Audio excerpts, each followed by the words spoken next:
मी अक्षया तरे, ही माझी गोंडस ऋता तरे। मी या दवाखान्यात फर्स्ट टाइम आलेली, सासू सासऱ्यांच्या बरोबर आणि माझे मिस्टर आलेले। कोणाकडे काय कार्यक्रम असला की मी जायचीच नसायची। सगळ्यांची का तू येत नाही, मी सगळ्यांची मनात का मला लोक हसतील का एक आईने झाली म्हणून। माझं लग्न होऊन 3 वर्ष झालेली तेव्हा मी या दवाखान्यात आली ओमसी हॉस्पिटलमध्ये। तेव्हा मला नवीन माणसं ओळख झाली, पेशंट बघायची, कोण 35 वर्षाची असायची, कोण 40।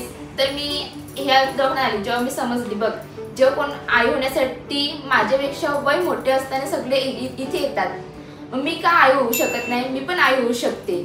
तेव्हा मी एकदा माझा फेल झालेला, तर माझ्या सासू सासऱ्यांनी मला हिंमत दिली की नाही तू एकदा ट्राय करून बघ, तू एकदा मी ट्राय करून बघितलं।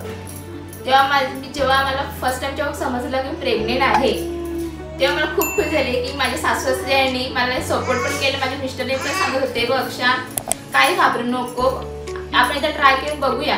मी केलं, पण मी फर्स्ट टाइम आई पण झाली। माझी छोटीशी गोंडस नाजूक कळी माझ्या पोटी जन्माला आली। मी खूप खुश आहे। जेव्हा ज्या स्टाफमध्ये मला खूप काळजी घेतली, सरापासून मावशी सिस्टर सर्वांनी खूप काळजी घेतली। या दवाखान्याला 27 वर्ष काहीतरी झाली आहेत, तेव्हा आम्हाला समजलं का सरांनी पहिल्या त्या हॉस्पिटल सोडून माझ्यासाठी धावासाठी इथे आले। मी 3 वेळा या दवाखान्यात ॲडमिट झाली, तेव्हा माझी खूप कंडिशन खूपच नाजूक होती।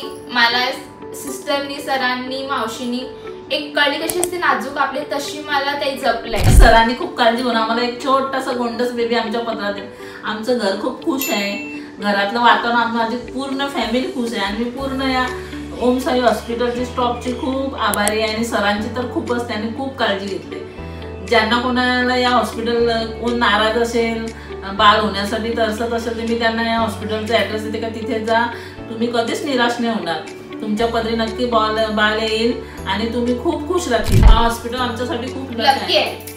तुम्ही रिटर्न त्या हॉस्पिटलमधून पुन्हा येण्यानंतर इथे आल्यानंतर फोटोशूट केले एक आपला मला खूप अभिमान आहे या हॉस्पिटलबद्दल का मी इथून माझी सूनने मी मुलगी समजते तिला, नाही आलेली माझी दुसरी मुलगी तर तिला मी भरल्या ओटीने इथून घेऊन गेला। आज मी समजते का मी सुद्धा माझ्या माहेरी येते आणि सून पण माझी या माहेरी येते। हा मला माहेर घर वाटतो, हॉस्पिटल असं वाटत नाही, असं वाटतं का माझीच पूर्ण फॅमिली आहे, असं वाटतं आधीच्या जन्माचं काहीतरी हॉस्पिटलची नातं आहे माझ्या सरांची। तर सरांनी मला म्हणजे असं का माझं घर पूर्ण भरून दिलं।